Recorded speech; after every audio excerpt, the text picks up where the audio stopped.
नमस्कार, मैं चांदनी कुनियाल और आप देख रहे हैं वॉइस ऑफ उत्तराखंड।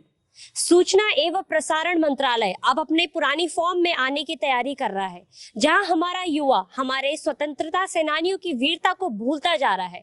वहीं कल यानी कि 18 अगस्त से 22 अगस्त तक देहरादून के पवेलियन ग्राउंड में हमारे स्वतंत्रता सेनानियों की वीरता की एक प्रदर्शनी लगाई जा रही है। ये प्रदर्शनी 5 दिन तक है।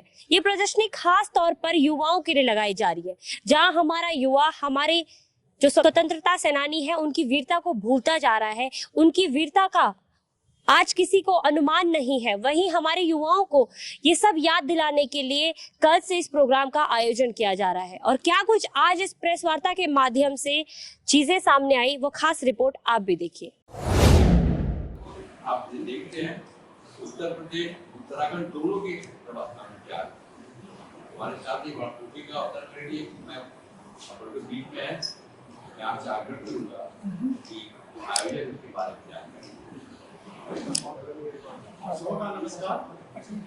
सूचना प्रसारण मंत्रालय पूरे देश में आजादी का अमृत महोत्सव और इसी कड़ी में पिछले 8 साल में देश को कहां तक लाए हैं, इसकी जानकारी भी हम इन कहानियों के जरिए देंगे। तो जैसा कि मैंने कहा कि ये मुख्य कार्यक्रम होगा चित्र प्रदर्शनी, जिसका राज्यपाल महोदय उद्घाटन करेंगे कल 12:15 बजे पवेलियन ग्राउंड पे। हम लोग पिछले 3 दिनों तक भी इस महोत्सव से जुड़ के कई कार्यक्रम किए।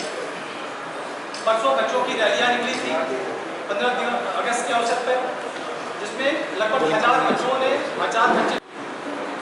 तो इन सब कार्यक्रमों के बीच हम अगले 5 दिन तक आपके बीच रहेंगे और आपसे गुजारिश करेंगे कि हमारा जो प्रयास है कि हमारा स्वतंत्रता संग्राम राष्ट्रीय पटल पे हो, राष्ट्रीय मानस पे हो, उसमें आपकी बढ़ चढ़कर भागीदारी होगी।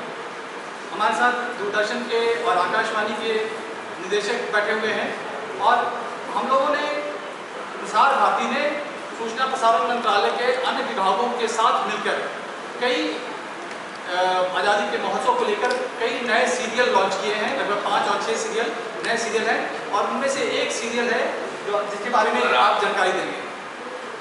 दूरदर्शन ने अपनी पुरानी विरासत को याद जो नई पीढ़ी तक पता पहुँचाने के लिए एक धारावाहिक शुरू किया, स्वराज धारावाहिक में जो भूले बिसरे गुमनाम जो आज़ादी के आंदोलनकारी थे, कई थे जिन्होंने अपनी शहादत दी।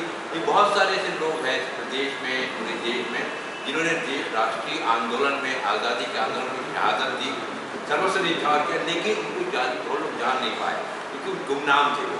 उन्हीं गुमनाम गिरोह को लेकर के धारावाहिक स्वराज इसका प्रसारण हो रहा है और दूरदर्शन अपने पुराने दौर में लौटने की ओर अग्रसर है। जैसे आपको याद है बुनियाद आता था, कई हम लोग आते, कई सारे धारावाहिक आते, लोग घंटों देखते थे, देखते थे, रामायण था, महाभारत था, उस तरह की फिर वो धारावाहिक भिगो रहे दूरदर्शन पर ताकि लोग जुड़ सके और लोगों को जानकारी मिल सके, अपनी सभ्यता, अपनी संस्कृति, अपनी विरासत, तो जानकारी नई पीढ़ी प्राप्त कर सके। इसके बाद दूरदर्शन ने एक और 15 अगस्त से काम शुरू किया, एक नई बुलेटिन शुरू की है। तो प्रदेश के समाचार के लिए दूरदर्शन पर बुलेटिन जाती है पहले 6:30 बजे। 15 तो संस्कृति है, सामाजिक सरोकार है, राजनीतिक घटनाएँ हैं, तो सारी घटनाओं को सारी चीज़ों लेकर के समाचार बुलेटिन जाती थी दूरदर्शन समाचार पे 6:30 बजे। अब वो दोपहर में 1 बजे से 1:05 तक नई बुलेटिन शुरू की गई।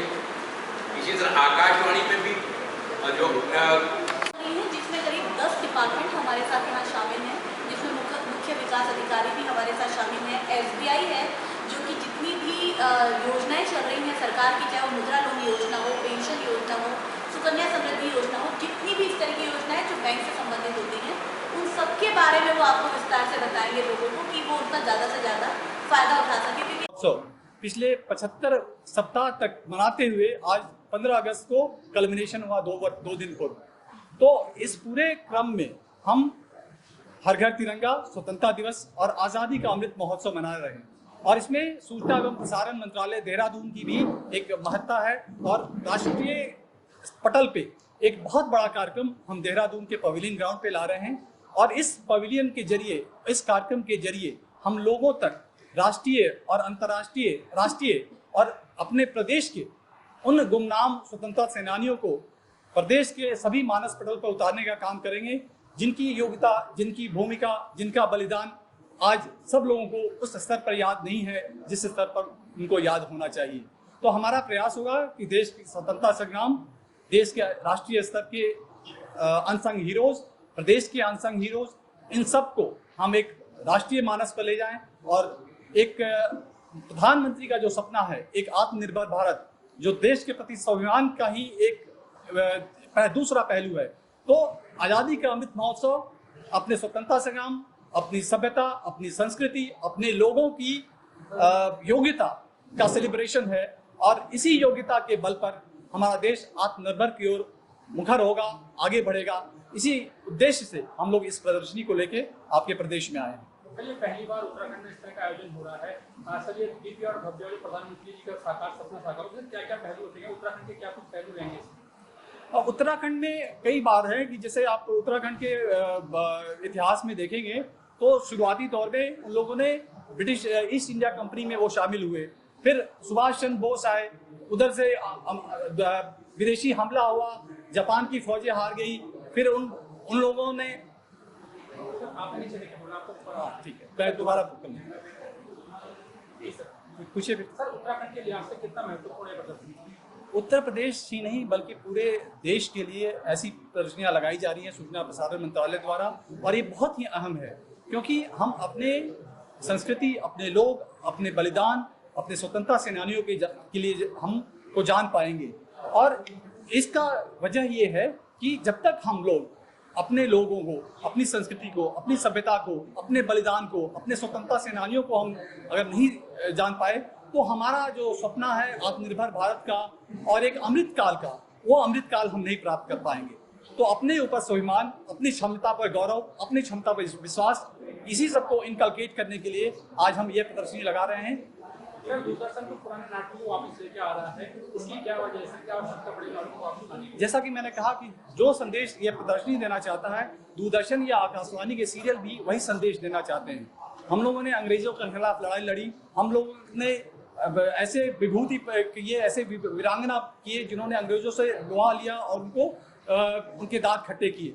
लेकिन हम लोगों का ये स्वतंत्रता आंदोलन का विस्तार करते हुए हमने डच, फ्रांसीसी और पुर्तगाली उपनिवेशवाद के खिलाफ जो लड़ाई लड़ी, उसके खिलाफ जो हमने बलिदान दिया, उसके खिलाफ जो हमारी लोगों की जो भूमिका रही, उसको भी हम याद करने की हमें ज़रूरत है, ताकि ये पिछले 700 वर्षों तक का जो संघर्ष है और जिसके बाद आज हम आत्मनिर्भरता की ओर बढ़ रहे हैं, वो सपना सार्थक तभी होगा जब हम अपने पुराने दिनों को याद करेंगे, अपने गौरवशाली दिनों को याद करेंगे। युवाओं के लिए एक बड़ा और एक उम्मीद भरा जो है ये कार्यक्रम किया जा रहा है कि हमारे युवा जो है हमारे स्वतंत्रता सेनानियों को याद करें और उनकी वीरता की मिसाल दे। कल इस कार्यक्रम का उद्घाटन राज्यपाल द्वारा किया जाएगा और उम्मीद करते हैं कि हमारे युवा इस कार्यक्रम में बढ़ चढ़कर हिस्सा लेंगे और हमारे स्वतंत्रता जो सेनानी हैं, हमारे वीरों को हमेशा अपने दिलों में जिंदा रखेंगे। तमाम ऐसी बड़ी अपडेट्स के लिए आप बने रहिए और देखते रहिए वॉइस ऑफ उत्तराखंड। धन्यवाद।